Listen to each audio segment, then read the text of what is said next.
welcome to another edition of Coastline. I'm Scott Grooms, sitting in for Rick Forstner. Today, we're talking the Beaufort County School District. And Dr. Rodriguez, thanks for joining us. Thank you for having me. Thank you. You were here right as you started a year ago. Yes.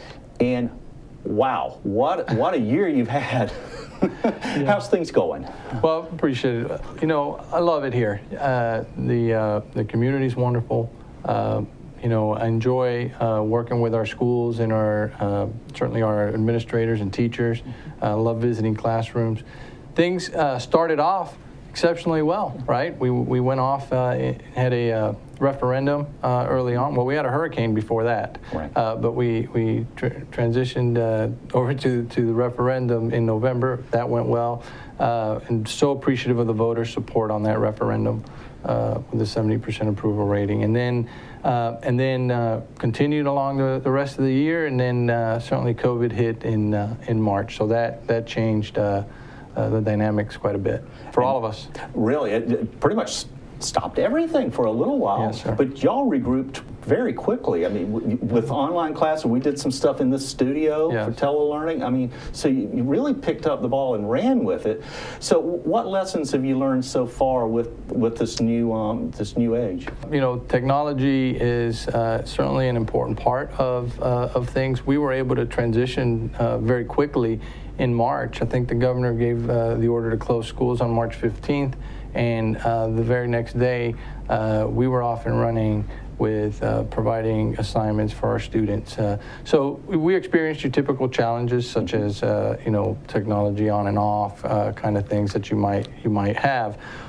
But the transition to it was smooth because we had started planning really about a month before. Sure.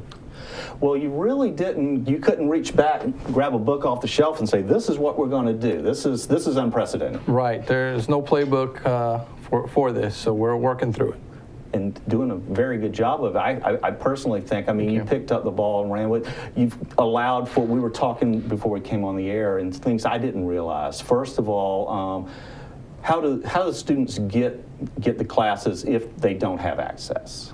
Yep, so we have, if it's an internet access issue, we have MiFi devices, over 2,400 MiFi devices that we got from State Department of Education, and those are for families that don't hit a certain income level, and so they fill out a quick application for it, and we're able to provide them the MiFi device, and that provides service for the student.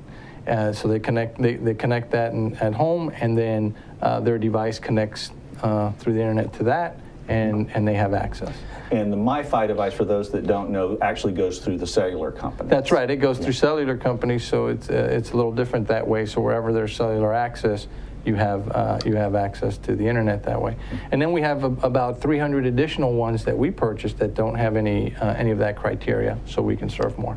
Excellent. Now, we were talking too about folks going to like the schools, and there was hot spots at the schools as well. Yes, sir. In the spring, what we did was we extended the service out into our parking lots a little further, so that, and we provided diagrams as to where the connectivity was in those parking lots, so that if at that time parents didn't have access to the internet, they could come onto the campus, they could download the assignments, and they could upload any assignments that the child had completed, and that way we could minimize the paperwork that was transferring hands. And we did have learning packets for those that opted to just use the learning packets for families. How was that received?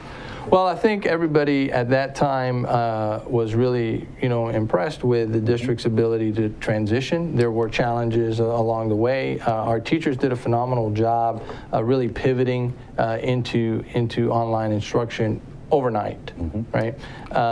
But for us, the preparation over the years has been about face-to-face instruction. So it's a little different to deliver instruction when you're having to do it online. And but our teachers worked hard and worked through it, and so I think that was a good thing.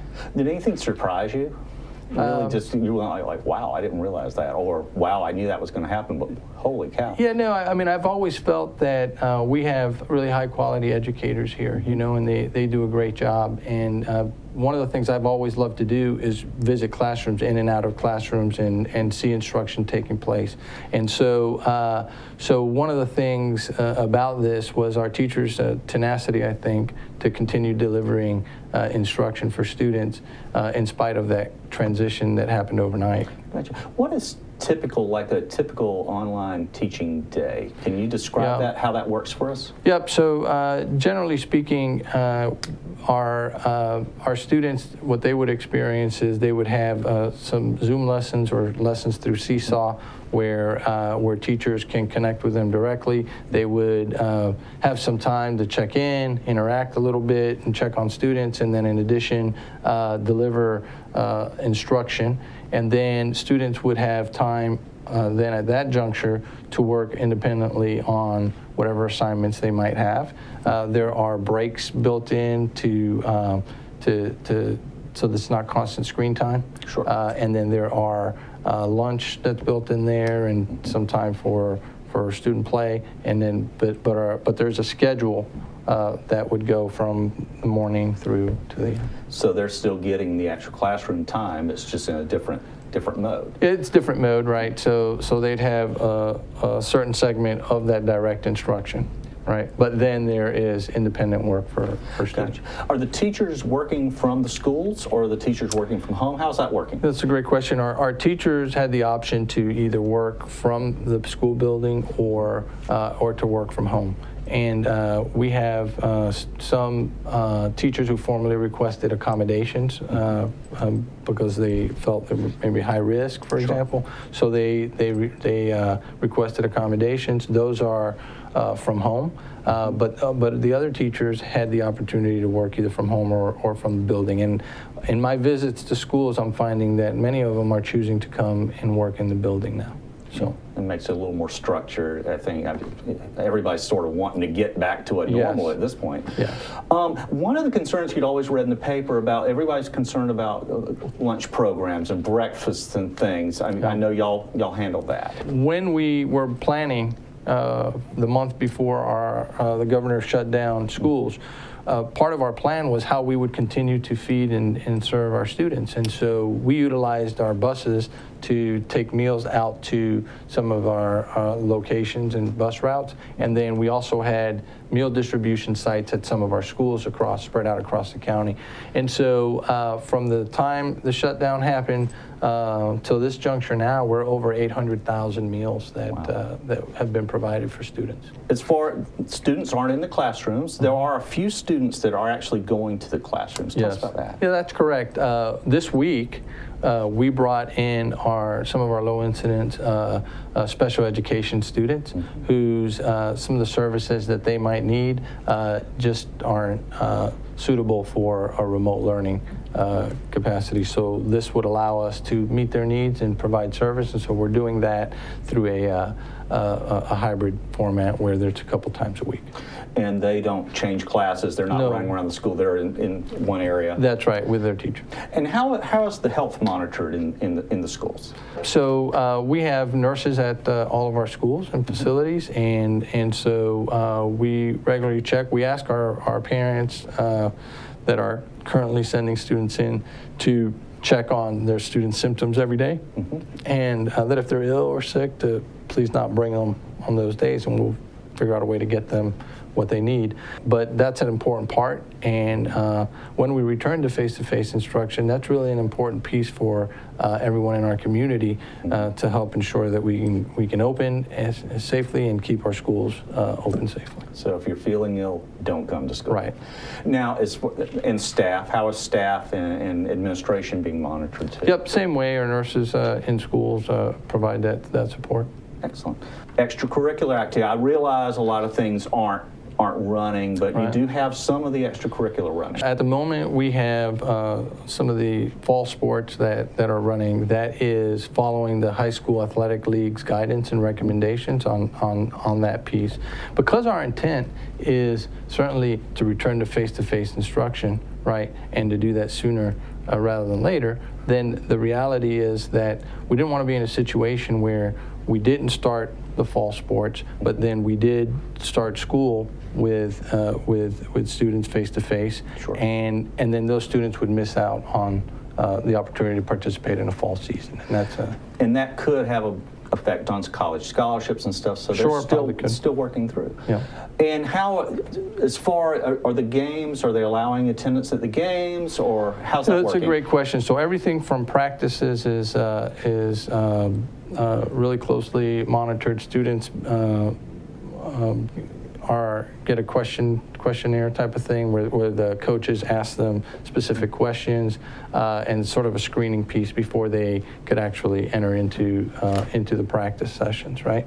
Then, in addition to that, in terms of games and sporting events, the high school league has put out recommendations in terms of limiting the capacity within stadiums. And so that's the kind of thing we'll be going through.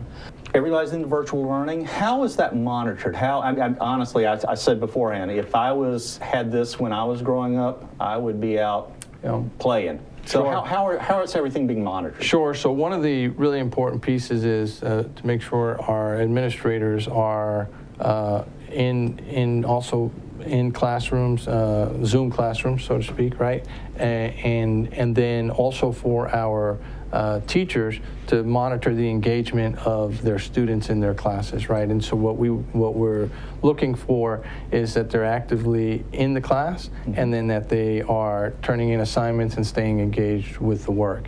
And when that doesn't happen, or we would find that students begin to fall off in their engagement, then we have a team that's together that would be making phone calls, making connections, home visits if necessary, to make sure we can re-engage students.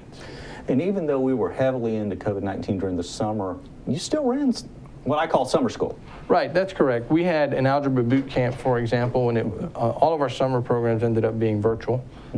So the algebra boot camp for students going into an algebra course for the first time. And so the importance there is that algebra is such a gateway course in terms of students progressing forward in college opportunities. And so we run this algebra boot camp for them, and we found an 18% growth in students from a pre-test to post-test on that in their algebraic thinking. So that was an important piece. We also had academic recovery camps. We postponed it. It was going to be face-to-face. We postponed it in the hopes that we would be able to have it face-to-face. When we didn't, we went ahead and had it virtually. So that was a great experience. And then we had a LEAP program in the summer that was a new piece that the state wanted school districts to engage in, and so we did that as well. When all is said and done, and sooner or later we will get back in the classroom, you'll be able to still test like we've always tested to make sure everybody stayed up to standards? Sure, and so that progress monitoring is really an important piece. It's happening right now. We have students taking MAP testing, for example, and so we're able to do that now, and then around mid-year again, we'll do it again a second time. And so what we're looking for is the growth of students along the way.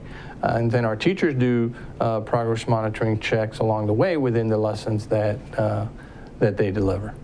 And speaking of 2020, meaning what 2020 is, the MAP testing actually had fire damage. It did. Actually, it's kind of interesting. The wildfires, it's amazing, out west had an impact on MAP testing across the country. So it just doesn't end. And we're not going to end. We're going to take a quick break, regroup, come back, and talk about things that have been going on in the district that probably doesn't concern COVID-19. Sure. Thank you.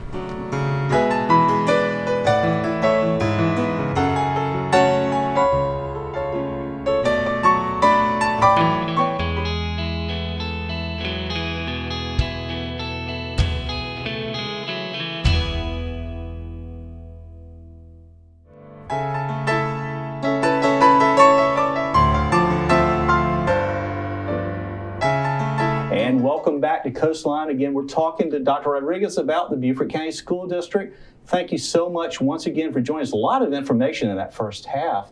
So let's talk about, we mentioned the referendum very briefly at the beginning. Sure. What are some of the things you're doing with the referendum? Well, one of the key things about the referendum is to put together a citizen-led oversight committee that reviews the work that the district is doing on the referendum and making sure that we're doing exactly what we said we were going to do with the funds. And we feel that that's really an important piece. Yet just last night, they gave their one of their quarterly reports to the school board and to the public. And so far, their reports have been very, very positive. We've got some of the major projects at the moment, the River Ridge expansion and May River expansion. Both of those are on time and under budget. Additionally, on September, I believe, 21st, we're going to be having a ribbon cutting ceremony at River Ridge Academy for those classroom expansions. And so we're excited to do that. And then I think the May River one is in January. That's pretty quick, actually. Indeed, we're not talking portables. These are real buildings. That's right, real extensions, expansions. How much did it expand those schools? Yep, so it's about classroom expansion because those are some of our more populated schools. Mm-hmm. And so we got, I believe it's approximately 8 to 15 additional classrooms in one wing, and then there's 2 wings over at River Ridge, and then the expansion over at May River. So, athletic facilities, improvements to athletic facilities that's in there. Some of those have been worked on already, and then there are infrastructure, technology infrastructure that also is taking place. So at every school, and so playground replacements as well. So those are all in the works, and there's a schedule for them. We have on our website, construction website that keeps everybody up to speed on the progress that's happening at each of the schools. That's awesome. As far as balancing the schools, are we fairly balanced now as far as attendance in different areas of the county? No, the south of the Broad schools are certainly more heavily populated than on the north of the Broad. Gotcha.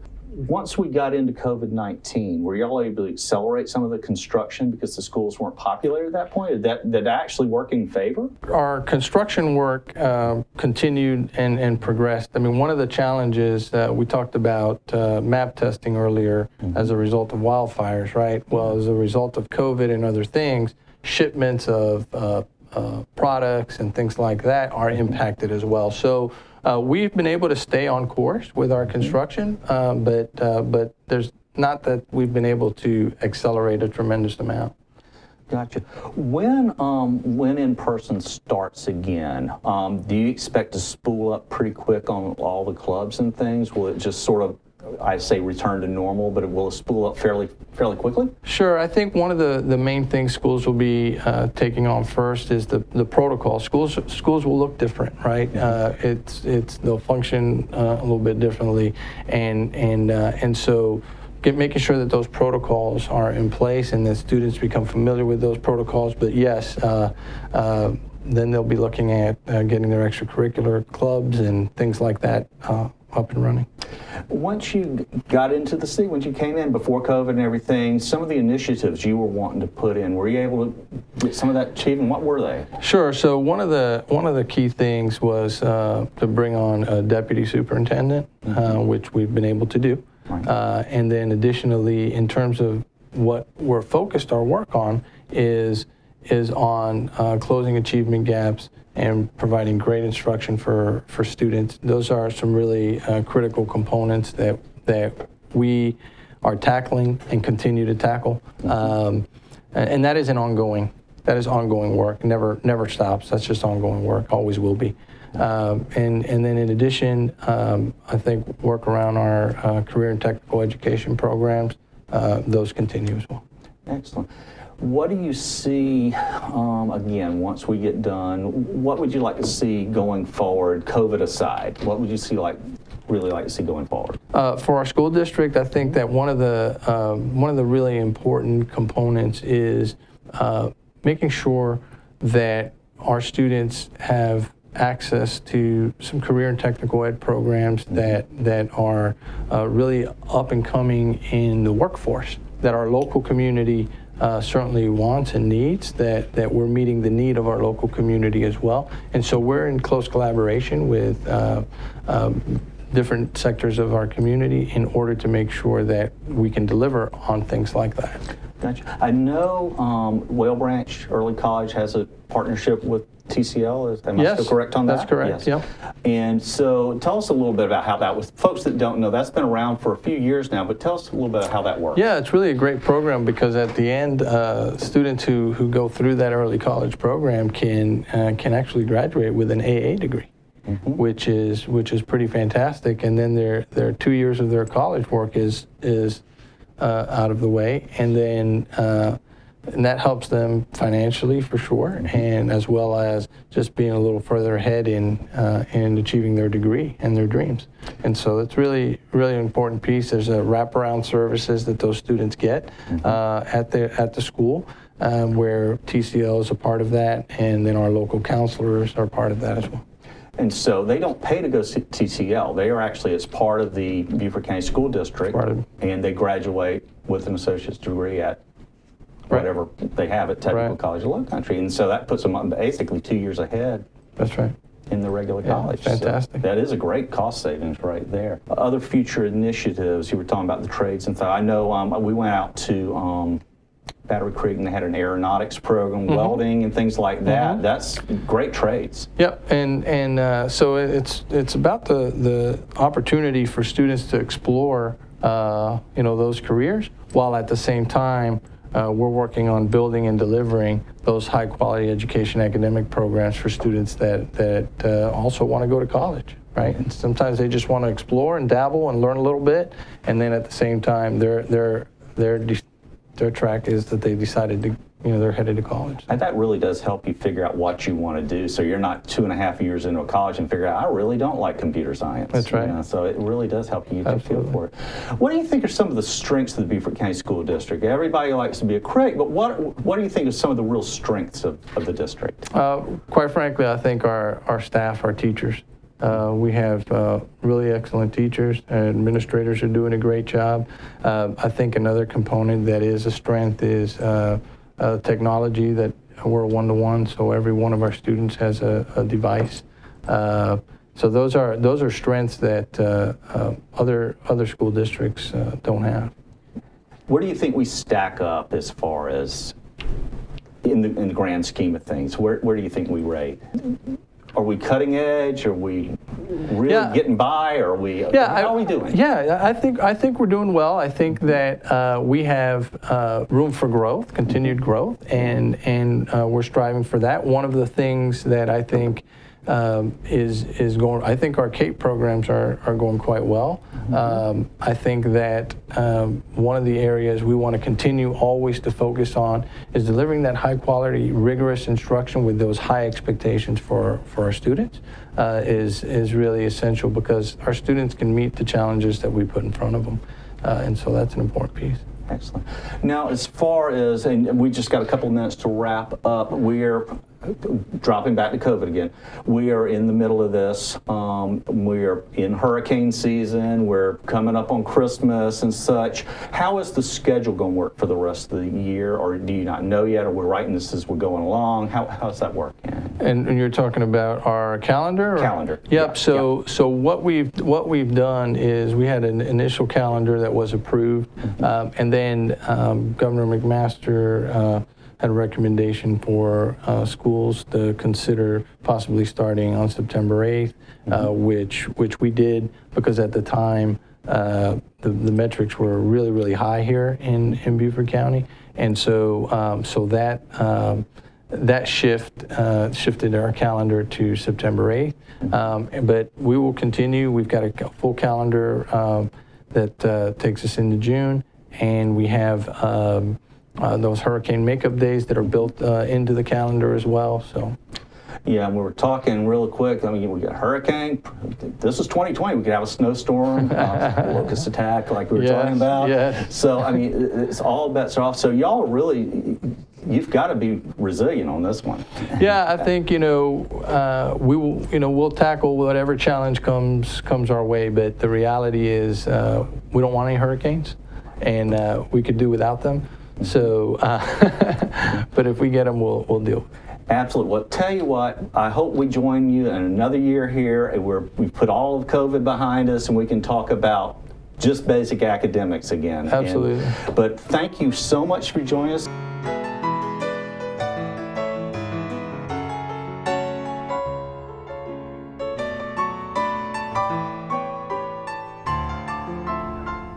In our initial taping of Coastline, we didn't know when the school district was going to go back into school for in-person classes. Well, things changed. Another meeting happened since the taping of this, so Dr. Rodriguez was gracious enough to come back and tell us a little bit more about it. So tell us, you now have times to go back to in-person classes. What's that going to be like? Well, thank you for having me back again, and we're going to be starting a face-to-face on October 5th with our students, and that'll be in a hybrid model. Okay. So we call an AABB schedule, and so essentially that means that one group of students in the class, or half of the students, would be coming in on Monday, Tuesday. Mm-hmm. Wednesday would be a virtual day for everyone. Mm-hmm. And then Thursday, Friday, the other half of the students would be coming in for face-to-face instruction. And when they're not with us with face-to-face instruction, there's a variety of possibilities. There could be some pre-recorded lessons that they engage in. There could be maybe some live instruction that happens. There could even be some independent work that they have and are assigned. So there's a variety of instructional methods for those days when they're not face-to-face. And those are going to be full class schedule as far as full hours of operation? It's essentially on the face-to-face component. They're with us all day during that, and then when they are on the at-home portion of that, on those 2 days, they'll be able to tune in if that's the methodology or the pre-recorded lessons. So that's how it works. Do you anticipate this stepping up to more days a week, or is it going to remain like this for the rest of the semester, or what's the plan on that? Yeah, I mean, essentially, we've always expressed our desire to have face-to-face instruction, and we've been closely monitoring the metrics, and we've seen the metrics come down consistently now for quite some time, and finally at a point where we feel comfortable with that face-to-face instruction for our students and for our employees. Mm-hmm. And so essentially we'll continue to monitor that and make a determination on what that looks like at a later date. And again, starts on October 5th. October 5th, it's going back into this model. Yes. Excellent. Well, thank you for coming back and taking a moment to update us on that. It would be really, really good for our viewers to know that. And thank you again for joining us on Coastline. Dr. Rodriguez, again, thank you. Thank you. We're so excited to welcome our students back into our buildings. That's going to be great. A little bit, sort of a return to normal. Absolutely. There you go. Thank you again for joining us on Coastline.